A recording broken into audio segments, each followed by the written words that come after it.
Hello and welcome to today's Movers and Shakers virtual event.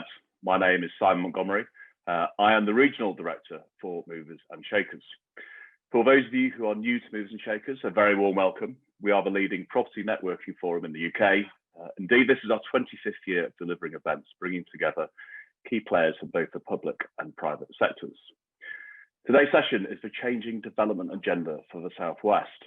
As we all know, the global property market has experienced a huge disruption, which everyone is working hard to respond to. The Southwest is obviously not alone in facing this challenge. How these impacts are being felt and how the region's development market responds and reboots will be at the heart of today's discussion. So to talk about all things development in the Southwest, we have assembled a fabulous panel. Today's session will be chaired by Joe Davis, who's the National Head of Planning and Development and Regeneration for Avison Young, Abigail Stratford, Head of Regeneration for Bristol City Council, Jason Schofield, who's Development Director and the Head of Southwest for the Generator Group, Claire Pearce, who's Director of Planning and Economic Development for This Is Gravity. Today, our sponsors are Muse Developments. Muse Developments is one of the UK's leading light in mixed-use development and urban regeneration, with a range of major schemes across the country. Delivering innovative places through collaboration, Muse brings together the best of public and private sectors to deliver transformational change and maximise community benefits. A national developer with regional operations across the UK. Obviously, there's one in the Southwest. Muse is part of the Morgan Sindall Group, a leading UK construction and regeneration group, which operates through 6 divisions: construction and infrastructure, fit out, property services, partnership housing, urban regeneration and investments. We value their support this morning and thank you very much for it. On to today, I hope you all enjoy today's session. So without further ado, I'll hand you over to Joe. Joe, if you're there, over to you. You there? Thank you for that, Simon. Thanks very much indeed. Right, so as you say, it's a fantastic panel, and a brilliant topic to discuss today. Changing the development agenda in the Southwest is something more than just happening because of COVID-19. And the panelists we got today, Abigail, with regard to the One City plan, was always well advanced in terms of actually making changes to the development agenda for Bristol City. Claire from Gravity, truly putting sustainability at the heart of delivering commercial opportunities, and then the Simon will tell us more. And of course, the Generator Group and Jason here, just because simply, they're more than just building houses. So we were already in the process of changing the agenda. So now the beauty for me now is to talk about actually how's COVID changed in that and accelerating it. But before I do, well, I have a very short script to tell you. So let me say to you, even this year, with Q3 office uptake in Bristol amounting to 233,000 square feet, 5% up on a 10-year quarterly average, the southwest of England has a combined economy of 96 billion. So we are already there with a fantastic starting point to look and deal with the challenges that we've got ahead of us. So the region sits at the height of the table of the UK's table for foreign investment and is going to play a key role in the recovery of the agenda. We've got things like Gravity that I was talking about. We've got Cheltenham Golden Hill, Golden Valley development coming forward, and we've got some amazing regeneration projects going on in the city centre, Temple Quarter, Enterprise Zone, the work that's going on in the city centre, and Jason delivering houses across the city in a way that really changes community and delivers on place. So we've got some really exciting things today. But we know, and we all keep talking about it, global property market has experienced huge disruption, which everyone is working really, really hard to respond to. And although the UK economy grew by 15.5% in Q3, it slowed in September exactly as we'd expect. And we go into a second lockdown with the Bank of England estimating 11% economic contraction over the year. But we have got a second lockdown. We just need to think about it again and maybe just reset again about actually how we change that agenda, because we did charge straight back in August and September, back to the norm. So how do we change that? So in this discussion, we're hoping that we're going to talk about design, we're going to talk about people, we're going to talk about technology, because that's what has to be at the core of changing that development agenda going forward.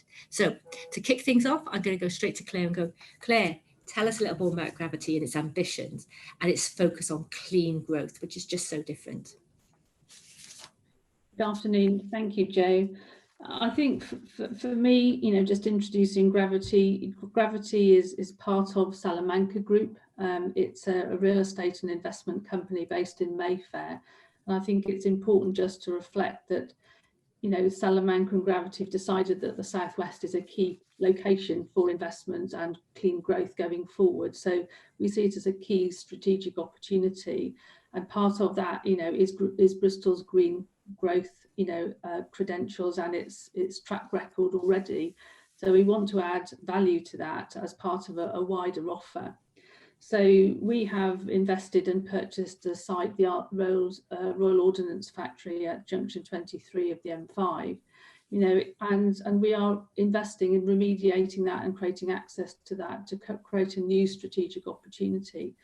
And our proposition and ambition is to create a UK destination for foreign direct investment in a post-Brexit context. So we are looking to the future. We are an enterprise zone. We are working very, very closely with DIT, as it's been a flagship project for the UK.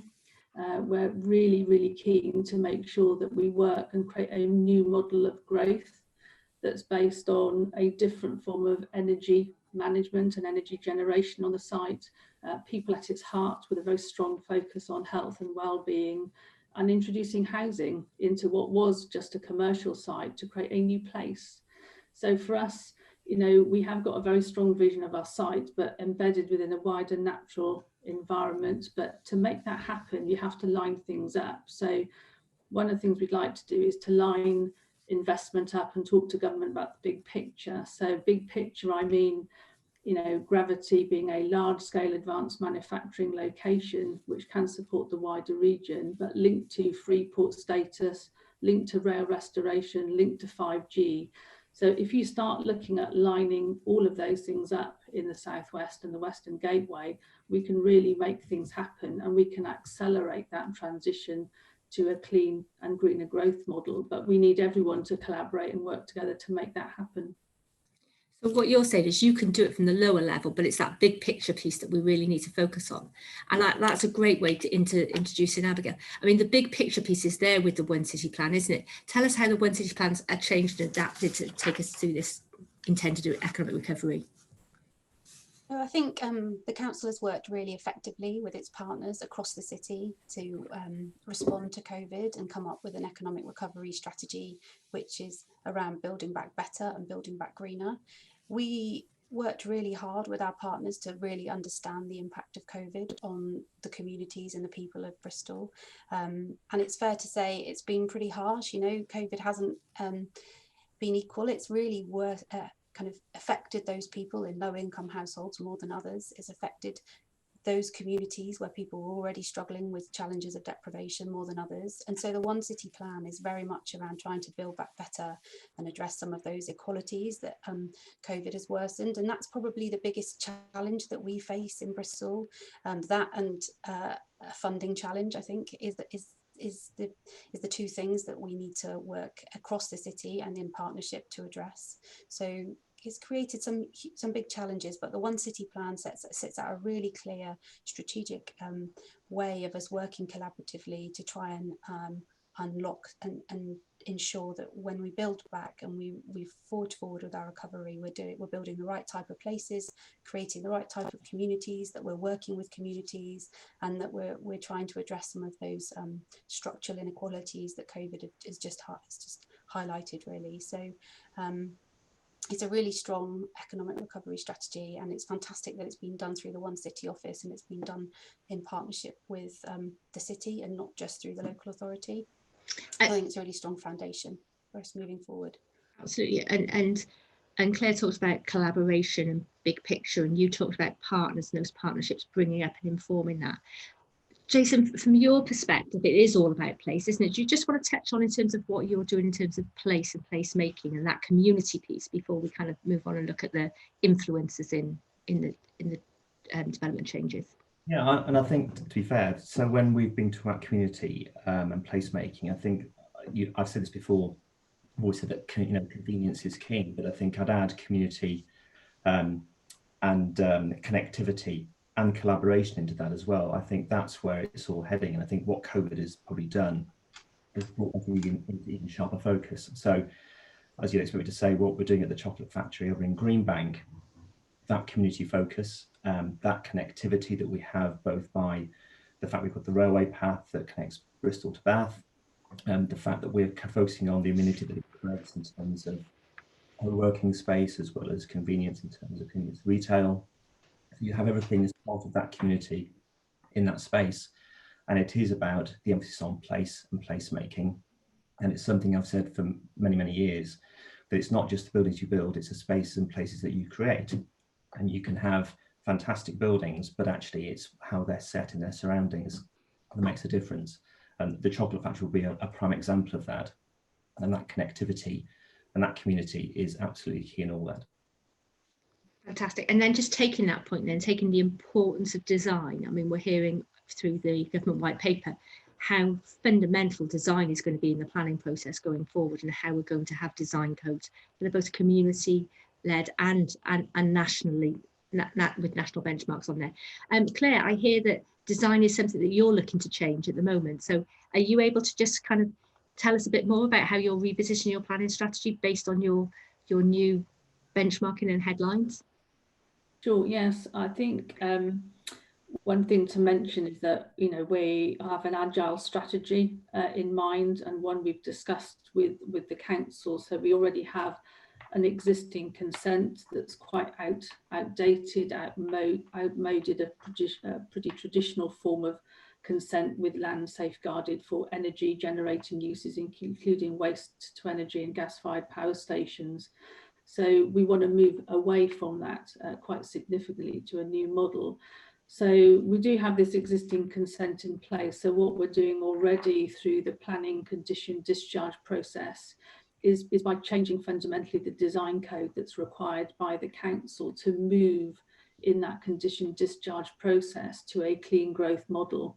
So adapting the existing consent and improving the quality of design and place and natural landscape setting, but within that existing consent that's already in place. So transition of existing consent is the first thing, because we're removing barriers already, trying to create the right conditions for investment already as part of that journey. But in the new local development order, which we're progressing now, and we hope to have that in place by November of next year. So a very assertive response, if you like, to accelerate a transition towards this clean growth model. We will have a new design code, and that design code will further integrate and further stretch boundaries in terms of that biodiversity, the off-site offer as well, but also in terms of creating homes to make sure people can live and work at Gravity, not just work. So we see COVID actually as having strengthened the concept around Gravity and breaking that link between work and travel. So for us, it creates more opportunities and further strengthens our brand and opportunity. So we're really looking forward to the design code work to further sort of expand and develop that clean growth model. And we are doing something that hasn't actually been done elsewhere. So we are wayfinding. We are not, we don't have a script to work from. We don't have many examples to copy from, but we'll be taking bits, I think, from other examples and international experience as well. So working with people like E.ON, who are going to be our 50-year energy partners on site, looking at what they can bring to bear, you know, into the UK from their best globally. So things like that, I think, will be real game changers for us in the Southwest. Yeah, really interesting you say that you're having to revisit your design changes and your design code have to move and shift. And I think that's really, really important. I'm going to jump to Abigail, but before I do, you guys out there that are blank on those screens, if you've got any questions, if you just file them through and I'll send them on to these lovely panelists. But Abigail, if we can just touch with you, urban design and special design changes within your portfolio, how are you looking at this design piece that's so important going forward? Well, we're really committed to design and placemaking, and I think in terms of the white paper, that, you know, the pillar and the aspiration around improving quality and placemaking is absolutely right. I think we're just a little bit concerned that the white paper isn't necessarily going to achieve that. We've effectively used design codes before in many of our schemes as a way of locking in quality. But I think the concern around the white paper really is around the removal of the community voice, because for place to work and for quality developments to work and for placemaking to work, you really need to listen to and work with communities, and taking that out of the process is a real concern, because for development to be successful and resilient, it needs to fit within the context of its community and within the people. It needs to look outside the red line, and it needs to think about how it can respond to some of the community needs and some of the community aspirations, and that can allow growth and good sustainable growth in the right way. So we're really passionate about placemaking. We're really passionate about design quality. We are absolutely committed to embedding that in absolutely everything that we do, and we actively seek partners that are committed to that.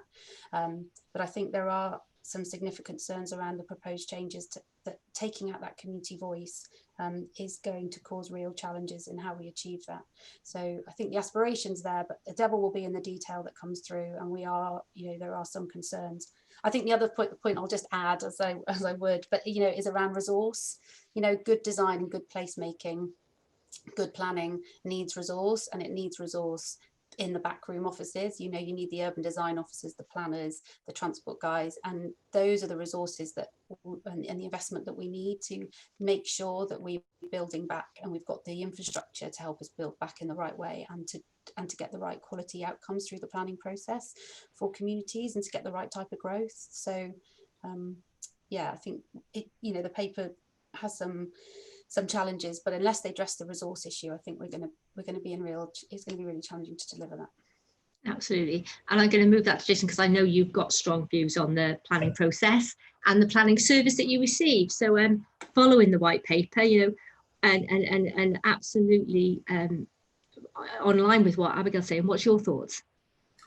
To be honest, I mean, I do sound like an old so-and-so these days, but I've said that every government comes in and tries to change planning.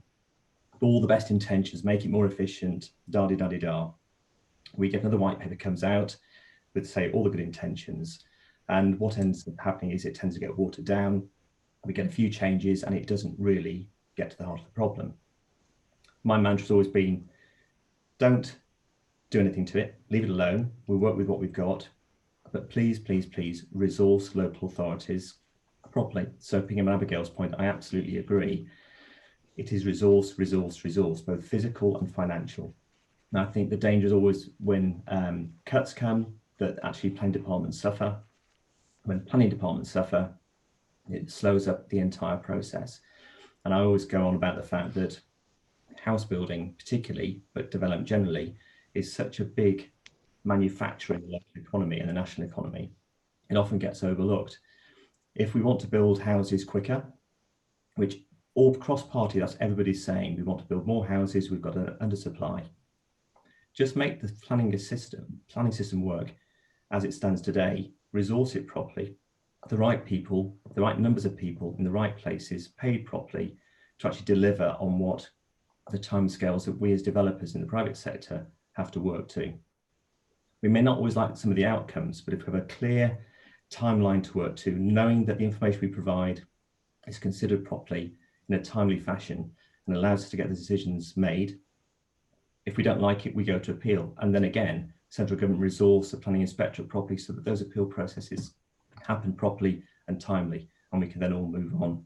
But the point we have at the moment is with the white paper now, I've seen already heard that some local authorities are saying, well, we won't bother with our local plans at the moment because change is coming.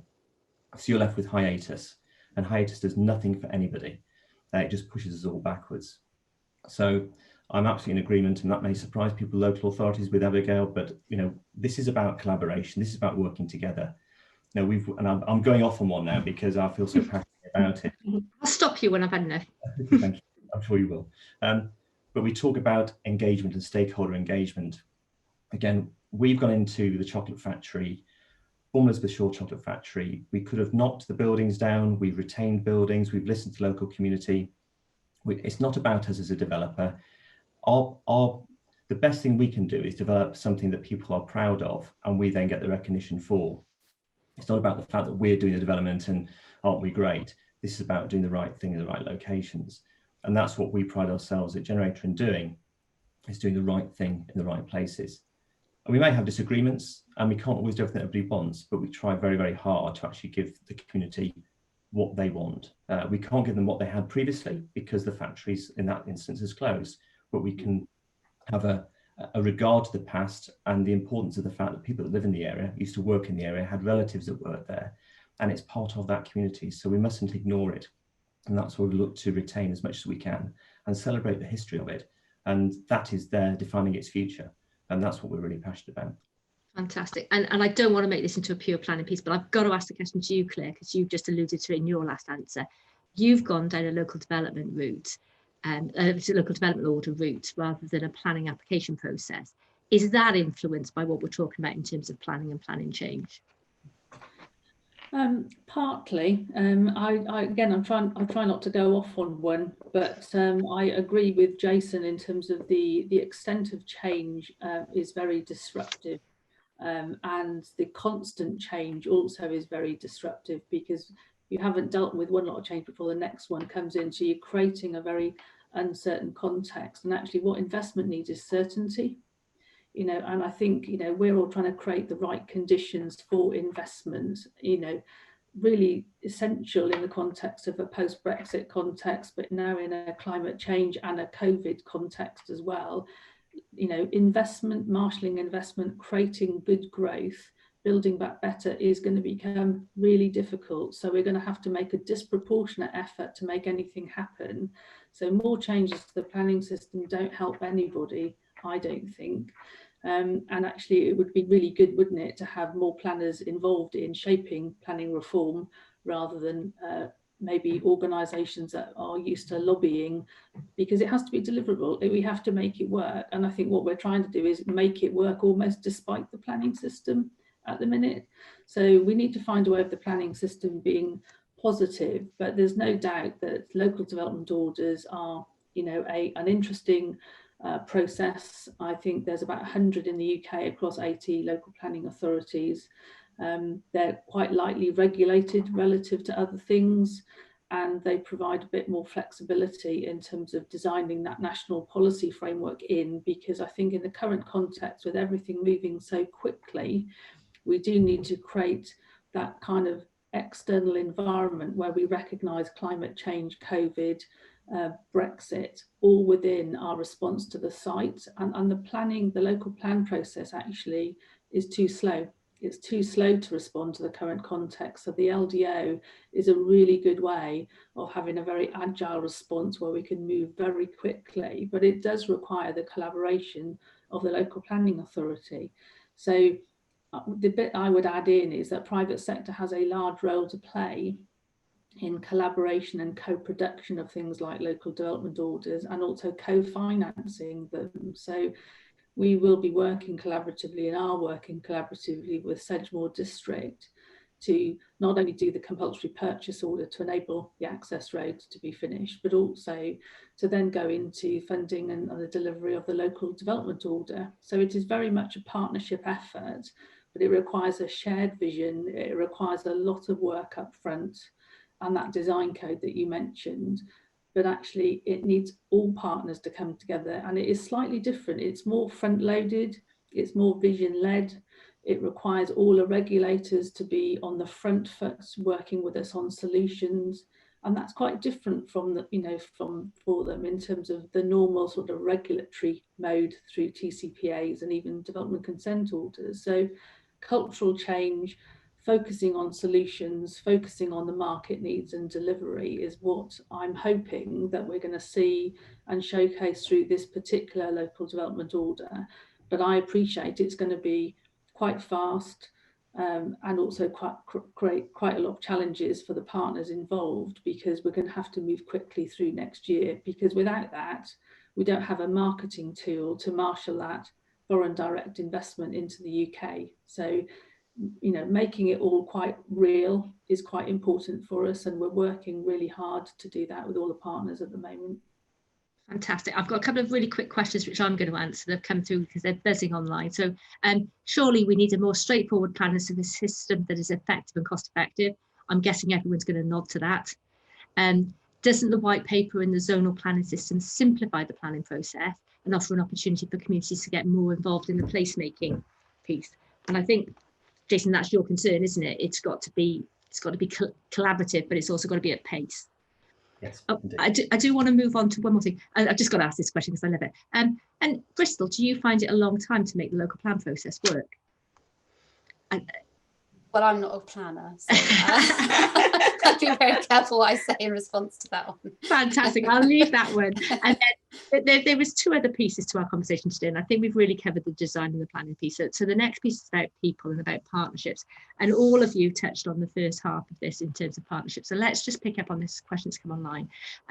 There's quite rightly a lot of focus on partnership as part of the Build Back Better. Is there any change in approach to partnerships being proposed as part of post-recovery? And is there more of an appetite for partnership as we row back on either public sector or private sector sides? Because it comes back to this point about resources, the challenge of resource. Abigail, what's your thoughts on a much stronger partnership between the public and private sector to actually build back in the ways that you've all talked about, a different way post-COVID? I mean, we are completely committed to working in partnership with people. No, we can't do it on our own. As Claire's just said, it's really important we're collaborative. But also, as Claire's just said, it's really important we find people and work with people that share our vision and understand that vision and are committed to it, are committed to social value, are committed to, making sure we hit our sustainability targets, are committed to responding to the ecological emergency, are able and willing to look outside their red line and think about the communities and the places that we're creating, and can see beyond the immediate position, and in most cases take a long-term view around investment, and see the value in placemaking and driving value through place. So I don't think our approach to partnership has changed. I think we've always been open to it. I think we're just more determined to pick the right type of partner. I think we will be even more collaborative than we have been before, and I think we need to take and look carefully at how we share risks in these partnerships to make sure that we can respond to the economic flows that will inevitably come post-pandemic, post-Brexit, whatever that may mean, whatever that may bring, and we are very open to having those kind of discussions around how we share risk to make sure we've got a flexible structure and we're able to flexibly respond to continue to deliver, which is our key objective. But we want to make sure that we do that with the right type of partner and someone that really understands and shares our vision. So we will be really clear about that up front. We'll be really clear what we're looking for. We'll be very honest about it, and we'll expect a partner to work with us on that. So I think we've always been up for partnership. I think we're probably going to be more open to it, but it will just be really important we get the right type of partner and who shares our values, and can take that place-based, value-based approach to development and partnership. But and this is a slightly different angle. It's a really interesting question that's come up on the Q&As. Ultimately, there is a finite amount of investment, and we as a region have to capture our share of that investment. And I want to come back to you in a moment, Abigail, to talk about what we're doing with regard to central government and how real estate can help that and create those opportunities. But I want to pick up on this question that's come forward, and it's one for you, Claire, really. It's about capturing investment. How do we make sure that we effectively work together as a region to ensure that potential for the Southwest and the Western Gateway is an attractive location for investment? It's realistic. So how do we work together? And is there something that you think we could be doing better? Well, I've just come off a call on the Western Gateway, actually. So I think one of the things that we're quite keen to do is wave a flag for the Southwest as a key investment location for the UK. I think we're all terribly polite in the Southwest, and other regions probably shout a bit louder and stronger. So I would like to see the government recognise the Southwest as a key location for green growth and inward investment. I want to see Gravity as one of those flagship projects that can help do that, as Hinckley has done that. And I would like to see, Western Gateway, grow potentially. I think it offers a scale that gives us all that opportunity to market the region to international investors. I think the investment market is changing with a stronger focus on environmental and social governance, and I think Bristol and the Southwest is a great place to capture that. So I do think we need a stronger narrative. I think we need a stronger narrative within the UK, a simpler one with government, to make sure that we are centre stage and not slightly off stage. And I think we then need to translate that narrative into an international context, because we are competing and we're competing in an international and global context for investment. So it's really important for those of us on the ground to understand that. So that partnership and that collaboration has to be informed by the market. It can't be planners sitting in isolation in local authorities. It has to be a co-designed, co-learned process where we actually look at what is needed, both locally, but also in terms of that investment delivery. So there's a lot to do, but I was really impressed with Catherine Bennett this morning on the Western Gateway ambitions to actually champion the region and to push on with that agenda. So I'm confident that that gives us the right tools and the platform from which to build. And then taking that to you, Abigail, you know, how do you feel that taking that piece about the importance of what Catherine's messaging this morning, how do you see real estate and government responding and helping us to create those opportunities? Well, I just firstly say, you know, I completely support everything Claire's just said and agree with that. I think from the government perspective, we really need funding. I keep going back to it, but and a kind of consistent, coherent approach to funding. I find that often I'm responding to one government funding bid. We're in competition with other local authorities or other regions to secure it. We put a lot of time and resource, we don't get it. We then try again for something else. We often respond to the funding need, not the project need or the place need or the community need, just to try and get the money and then make it fit. And I think, you know, through the combined authority and through the partnerships that we've got in place, we need to have a really building on what Claire said, a really strategic, holistic look at the funding that we get. And, you know, it's really tricky. You know, you can have one conversation with the Treasury and another one with a different part of government, and there's just no coordination and it's not joined up, and that just doesn't help delivery. We have a fantastic opportunity in the region to build back better. We've got a number of oven-ready projects that could make a significant difference. And I think it's just going back to that point again, reiterating what Claire said, really working in partnership, having a consistent, coherent message, banging on the door of government and trying to get some considered and coherent funding packages to allow us to move forward. I think, you know, we have a really strong track record of delivery. We've got a number of significant projects in a really good place that can move forward. Lots of strong partnerships in place.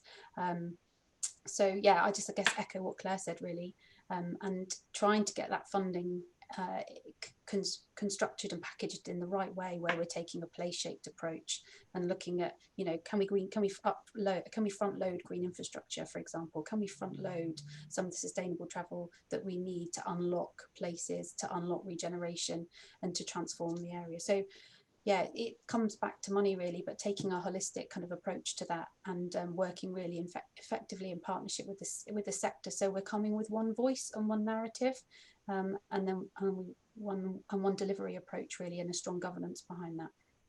Can I just chip in there, Jo, for a minute? I think it's important also to say it's not necessarily new money either. It's really easy to bang on about money and say we all need more, isn't it? But actually there is money in the system already.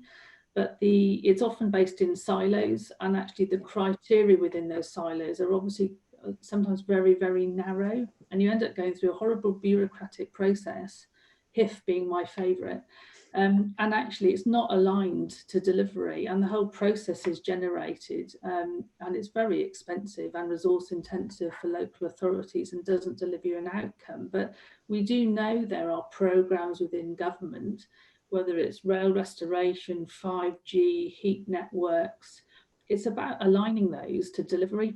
That's the key thing for me. And it may be about making those criteria within those programs more flexible, maybe adding additional criteria where you look at that added value across wider programs. It may be introducing jobs as well as homes, because everything up until recently has all been about housing, housing, housing. I suspect as we go into the recession and unemployment starts to rise into next year now, is going to be jobs, jobs, jobs. So the planning system and everything can't shift that quickly from housing to jobs, but how do we start working more agilely across government to actually align existing funding programmes to delivery. That's job one. I think then that will help us kickstart something, because what the government will need is all of us to kickstart something to make things start happening next year. So something has got to change within the existing system first. So aligning those existing pots, I think, is really, really important before we then start asking for more, because we know how much COVID is costing, and we're probably not going to get more. So let's look at the wise use of scarce resources and what's already in the system and aligning that to delivery. Yeah, fantastic. And that moves really neatly on. So Jason, really keen to understand at the minutiae level, within the developments that you've got, not just in Bristol, but across the country, what has changed? How's COVID changed those plans and that delivery and to the better? Can I just, if it's okay, Jo, can I just respond to some of the things that are being said about the Southwest generally? Because I think I'll come back to the specifics if that's okay. That's fine. If you don't answer my question, that's fine. Absolutely. That's because I just didn't want to butt in, but just as an interest, as Generator Group of companies, we've just set up Generator Partnerships to emphasise what we actually do anyway. We're working with local authorities, working with the public sector, working with RSLs, working across the piece in partnership with people. So that's something that we're already doing, and I think it happens and people don't necessarily always recognise that, particularly where development has gone. That's something we say we're focusing on very, very greatly at the moment. The bit I have addition to agree with the Southwest, I think COVID has really provided a massive platform for the rurality of the Southwest to come to the fore, and the green agenda can be really pushed forward. In my experience, certainly over the last 10 years, quite a bit working the far Southwest, and I don't like that expression because immediately it sounds disparate from the Southwest. And the Southwest, by its nature, has an awful lot of green fields in between major areas of population. So we have to find a voice in the Southwest to promote the Southwest. The Northern Powerhouse has got that strap line, everybody knows it, very, very popular. Nobody knows exactly who it involves. Why can't we have something similar for the Southwest? Bristol can be the leading light in that because it's the gateway, but why can we not have a more joined up approach to resell the benefits and to drive that investment and get government to realise that funding in the Southwest is equally, if not more important, and more deliverable in terms of the green agenda. Mm-hmm. So that's my plea on that front. To come back to your question, Jo, now I've done a bit on that. I don't think anything is actually changing our design processes. I think because we do so much stakeholder engagement anyway, we're always listening to what's going on about what we need to do. I think, again, what COVID is doing is focusing our energies on things we're already doing.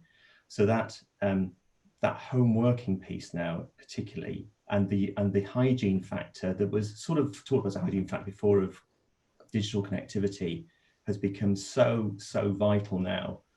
It's not just your electricity, your water and your gas.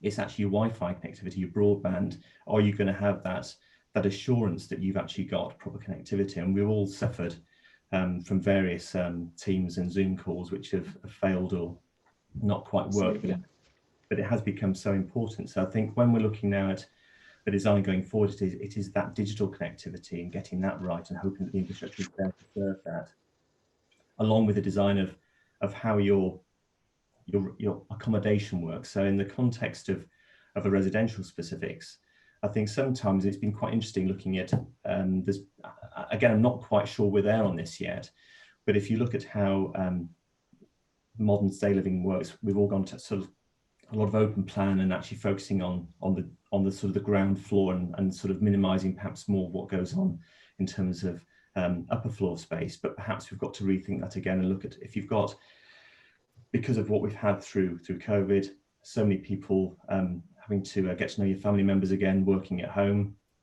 and being, I suppose,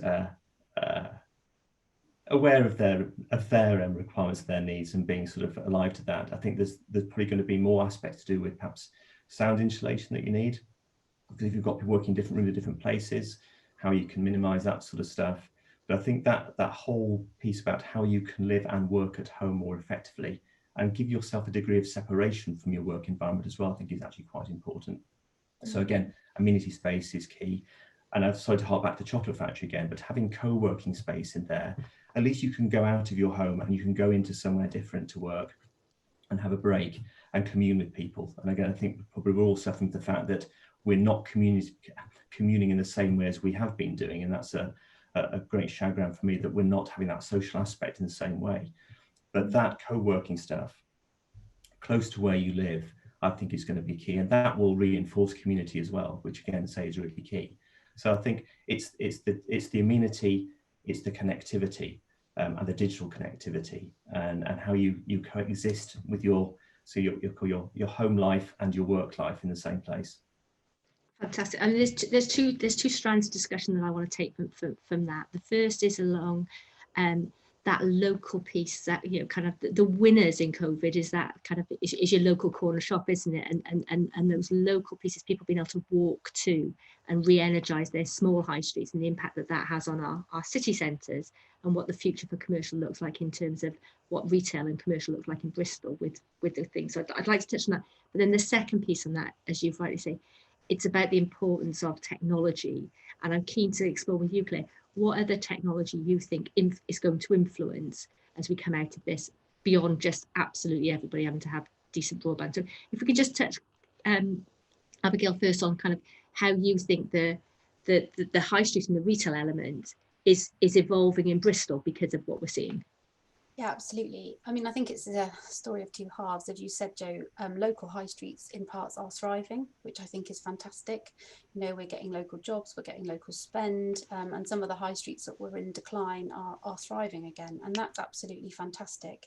And I think it's important that we try and make sure that as we move forward, we continue to support those high streets to thrive, because they provide a really important function, particularly in that community space around providing opportunities for people to interact and connect safely and meet their needs. So that's really, really positive. And I think we're going to do all that we can to support and encourage high streets, particularly looking at how we can support businesses on the high street to use spaces more effectively. Obviously, with the thought of a vaccine coming, maybe there's a light at the end of the tunnel. We may not need to, but in the meantime, you know, to make sure that they can use outdoor spaces and take their businesses outside, and to support them in doing that, and to support communities in having those spaces nearby for them to use as well. So I think that's really positive. As you say though, Jo, in the city centre, it's a different story really. We know that pre the second lockdown, footfall was down by about 30%, which is quite significant. We also know that people were going to the centre to take kind of with a kind of a mission in mind. They'd go get one item and then leave. They wouldn't loiter, they wouldn't have a secondary spend, and that was hitting a number of the retailers hard. But I think the changes that we're seeing in this, COVID is only accelerating the changes that we were already seeing in the city centre. We're already seeing a shift to online shopping. And the challenge really for the centre is, how does it repurpose itself, and how do we do that quickly, to make sure that we create a different type of offer, and we understand the different role the city can play in, the city centre can play in the city moving forward. And I think for me, that's about having a real balance of uses. Again, I think COVID's made us realise what makes a good place. You know, you want a good outdoor amenity, you want good open public space, you want good public realm, you need a range of houses that will meet a range of needs across a range of tenures, you need a range of jobs across a range of sectors that will meet a range of needs, you need it to be really sustainable, you need to have good clean air. And we have an opportunity in Bristol to work with some really fantastic investors and partners to create a different type of city centre. But for me, that will be based on a balance of uses and having a sense of place throughout the day and throughout the night, and for that space to be animated differently. So there's lots of opportunity, I think, in the longer term. And I think, you know, COVID probably is just going to help us make those changes more quickly than we would have done before. Right, fantastic. Hold the technology question a moment, because I just wanted to pick up on another question that's come up through the Zoom, and please keep coming. We've only got 10 minutes left, and I'm really interested in the question, because we've talked about place, and we've talked about the importance, we've talked about people, we've talked about community, but this is a really great question that's come up, which we haven't touched on yet. How are you targeting giving people the sense of ownership and legacy of the process of placemaking? So how are we making sure that they have the legacy post-developing these things? I guess, Jason, probably you might be the best person to give some examples there, because you created place and then you've let it manage. So what's your thoughts on that? Because it's a huge issue, isn't it? Yeah, I think one of the things, and again, sort of go back to what we do and say, looking at the history of an environment, I think we've been very focused on that, the people piece, and by actually looking at what the history of a site might be and how that's influenced the community. If you can make sure that you're respectful of that, I think you then automatically get the buy-in from the local community to be proud of what they've got. And if there has been what I call proper considered consultation, that means that the local consultation has influenced the eventual design and what's retained, or how the site has been developed, I think you then get more ownership. We're quite passionate about, or very passionate about, the fact that initially we look to retain the management of a scheme, certainly for the first few years, to make sure that actually that the quality of what we've delivered is maintained. And that then, if you're, and this is going back to a bit of my history, when I used to be involved managing marinas and harbours, it was quite evident that if you allowed rubbish to gather in one place, it would accumulate more rubbish. And it's one of those things that I remember talking to Stuart Hatton about of Amberslade, saying, the more bins you put up, the more people will fill them. If you give people the opportunity to dump rubbish in a place, they will do. And if the bin's overflowing, they'll continue to put rubbish by the bin. So I think what I'm trying to say is, if you don't give people opportunities to make a mess and you keep something tidy, people will tend to start to respect that. It becomes ingrained behaviour. I think we've been very good historically at allowing bad behaviours to become the norm. And I think we're gradually getting better now as society, and we take it very seriously as a developer, that actually what we're trying to do is create that place, and you have to keep the place looking smart. We only had a call this morning internally to talk about making sure we're looking after our assets properly and making sure that actually we're proud of what we've got, because those assets are really what influences the quality of the place. So if I just come in on that from so before I worked in regeneration, I was head of housing at Bristol, and I think we have a number of examples of where we've worked really effectively with communities and engage them and allowed them to lead development and take ownership of development. So we have secure planning permission, working in partnership with Southmead Development Trust for the largest community-led housing scheme in the country. That has been designed by the community, will be owned in part by the community, and they have complete ownership of that building, of that development, of that space. We've got a number of other examples. I think community-led housing is a really good example in Bristol, particularly of where we have worked effectively with communities to not only own the development but own the design process, but actually kind of have some long legacy in the ownership of the space moving forward to make sure it really responds to their needs. Ambition Lawrence Weston, Knoll West Media Centre, We Can Make, just designed to just got planning applications in for 2 homes that will respond to the needs of the local community and be owned by the local community. So I think Bristol's worked really effectively, and we've put a lot of resource into that over the last 4 or 5 years to make sure we do work with and provide a legacy with the community. Fantastic. And Claire, from your point of view, because you're creating new in effect, how are you thinking about the management of the legacy? I'm guessing that's part of the story, isn't it, and part of the ambition and the difference. It is, and obviously the site was, an existing employment site, having over 1,000 people working there originally, doing very pioneering high-tech work, as part of the war effort. So for us, what we've started is, actually just finished working with the Council and South West Heritage Trust, producing a film capturing the oral history of the site, because a lot of the workforce are obviously retired and are quite elderly now, and actually the stories are amazing. So we've brought all that together, and we've brought the community together to do that, and many of them are dispersed and hadn't seen each other for many years. So that's been a really powerful exercise in bringing back the retired community to actually draw them into capturing the historical, industrial legacy of the site. So that's really good, and something that we want to capture. And I think Jason mentioned it, we need to capture the spirit of that legacy and draw aspects of that into the way that we're looking forward. The 37 Club is effectively a working man's club that sort of sits on the site already, but it has many Skittles teams operating out of it still, and many of those retired communities still come back to play there. So we have assets on the site that from a community basis that we're already using. So we were having our meetings there. And so we will use that going forward as opportunities for community engagement. And we will be working with social on developing our community engagement strategy. So it's a continuous part of the local development process rather than a fixed statutory consultation process at the end.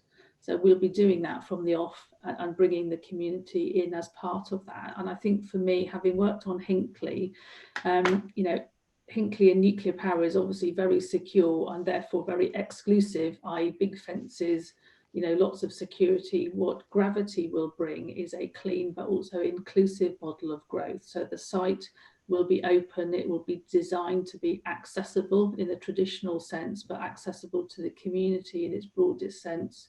We'll have a 5-kilometre gravity orbital that goes around the site as a whole for walking, cycling and horse riding, as well as access through the site.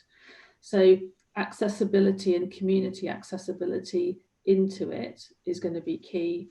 Social value is going to be a key work stream, something that I'm very keen on from an employment and skills point of view as well, but also that digital tech area that you mentioned. We have to make sure that Gravity is a transformational economic opportunity that creates sustained employment beyond the temporary employment that's created out of HPC construction, which is only temporary.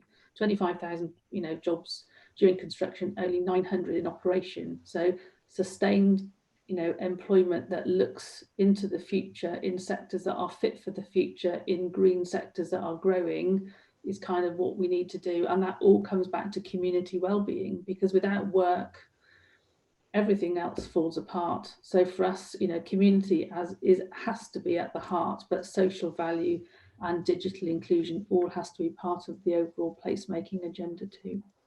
Absolutely. I've got a great last question that's come in off the Zoom, but as I read this out to you to see who wants to answer it, also, can you just think of 3 words that you think will change the agenda going forward for us to finish off in the last couple of minutes?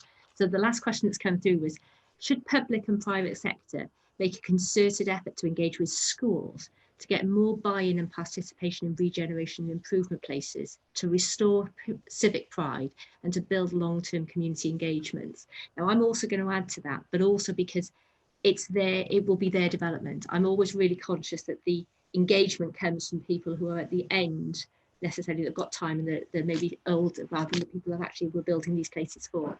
Jason, I'll leave that one to you in the first instance then, Ray. That's absolutely fine. So one of the things we've been doing with, say, to our collaboration and partnerships, but with Sweet Construct, our contractors over at the Chocolate Factory, we've been engaging with the local Whitehall school. And one of the frustrations I've had in this process of, unfortunately, with COVID, is that we were hoping to actually get school trips lined up that we could bring school children into site to look at progress, talk to a different subcontractor doing different jobs, because again, construction is a really important part of everything that we do within the property industry. And to try and get that buy-in from children at an early stage, seeing something that's happening on their doorstep, be able to go and see and talk to people and understand that there's really good jobs to be had on a construction site, is something that will help the skills agenda, certainly for the future. And I think that, again, involving schools absolutely at the early stages, because that gets buy-in to the community as well, and it actually helps them to appreciate what's been growing up around them, much more so than just seeing some hoardings and some blokes and women in hard hats wandering in and out of the site all the time, but not behind it. Absolutely. And for me, if we don't get that cohort of school children in, we're not going to change the diversity of our real estate industry, which basically is desperate for some injection of different views and opinions. So I think I'm absolutely with you. Claire, have you got anything else to add on that? Oh, sorry, Joe. I was saying careers evenings are fine. Yeah. There's nothing, is it no substitute for actually going in and seeing what's happening, to somebody who does that job on a day-to-day basis. Having been involved in regen now for many years and working on things like single regeneration budgets from a local government perspective, I've got pretty strong views about all of this agenda really. But in summary, I think we need to take it very seriously. So we'll be building that into our social value programme at Gravity. So we'll be working with a charity called Bounce Forward to look at resilience in young people. And we will be working also with Bridgewater and Taunton College and Moby to look at how we engage young people in design as well, going back to the design code question. And we'll be looking at creating pathways to work. One of the things that South West experiences a loss of really good quality young labour, as part of our workforce of the future to other regions. So we do need to create the right kind of work and places to attract and retain our young people for a workforce that is fit for the future as well. So inspiring and motivating young people to come into careers in real estate and development is a key part of that. Do you want to say something? I'm just going to ask Simon if we could just have an extended hour, please, to start on social value, because that is an absolute massive topic. But I'll take Abigail. Do you want to just add anything in? Well, I think, I just support everything that you've said, really. I mean, we know that through COVID, young people in Bristol have been adversely affected. So we have a huge task on our hands to work with, them, to support them in terms of sustainable employment. And I think in terms of schools specifically, I think it's really important in terms of getting people in the sector. But I also think it's really important that we have a dialogue and a conversation with young people when we're designing places and thinking about places, because they are the places that they will live and work and visit in the future. And I think if we can listen to those voices, it's really important that places feel safe for young people, that they are places that they feel able to explore and that they feel able to take ownership of. And the only way that we're going to do that is to listen to them. So for me, it's absolutely essential we hear that young people's voices in everything that we do from day one. So I think, hopefully there's two benefits of talking to schools and young people, the employment element, but also making sure that we design truly inclusive places that respond to their needs. Fantastic. So just as I wrap up and hand across to Simon, the three words that we started this conversation with was design, people and technology. Can I take your three words? And and my three words are make it happen, because speed is just important. So those are my three, but Claire, take to you. I'm not very good at coming up with just three. So I will go with something completely different, free port zones, rail restoration, 5G, all about making it happen. Fantastic. Jason? I'm going to go for 4 words, sorry. That's loud. Convenience, community, connectivity, collaboration. Fantastic. Almost like Boris, in the same letters. Fantastic. Same hairstyle. Abigail, how did you top that? I went for inclusive growth, resilience and partnership. Fantastic. Simon, make it happen. On my own, goodness. Thank you very much. Individually, thank you, Abigail. Thank you, Claire. Thank you, Jason. Obviously, thank you to our fabulous chair, Joe. 3 words, Joe, answering your own question there, make it happen and speed. None of those surprised me coming from yourself. So the speed bit especially. So thank you for that. You're quite right in summary, and I had that briefly in my very little summary here in terms of 3 strands today were design, people and technology, and I think collectively as a panel and Joe as a chair, you've done that in spades. Interesting enough, I thought you could go for another hour. That some of those topics you could unravel and speak about for a lot longer than we have done. But thank you for cutting to a chase and actually getting to the heart of the problem and most of those, or not always a problem, but the heart of those points in most situations. And very quickly, it would be remiss of me not to mention this in terms of that last brilliant question about sort of engagement with schools. And obviously, it's very clear that everyone's passionate about those about that particular topic. At Movers and Shakers, we do partner. I'm sure some of you are familiar with this. We partner a charity called Regeneration Brainery. If you don't, I'm not going to go on into the whys and wherefores about Regeneration Brainery, but basically they are young people, getting young people into the industry, giving them a flavour of the industry, It's a brilliant facility. I know they've been down in the southwest and done some brilliant work there. But please do have a look at that. That dovetails in beautifully with some of the things that you've been saying. Can't speak highly enough of them. They are our partners. We are slightly biased, but I genuinely believe that as well. Building back better and greener, equality and funding. So that, it's good to hear that out of COVID, it's not all negative. Obviously, there's some great things that are happening, and COVID creating a platform to drive green investment. I think that's brilliant. And about the Southwest brand as it is, I think it's a really important point about the combined authority and working together with the combined authority and the partners. And you mentioned going to as a collective unit. Should I call it that? Going to central government, but also not just central government, foreign investment as well. Some of the history of some of the major developments in the Southwest have come from foreign investment, and I think that's equally as important. But joining all those dots up is a really challenging equation to fulfill. But it's also really important to do it and to do it quickly and take advantage of this and make sure that that springboard is used. If I can use that cliche. I know Boris has been using loads of cliches recently. I hate using them, but there we go.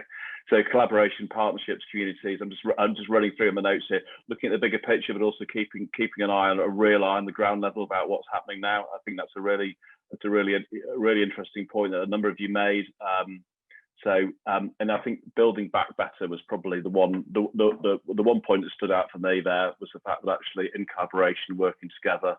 Words that came out regularly and building back better. I think that's it's a really exciting point where we can start. Obviously, we're not starting, but we can continue to move forward from.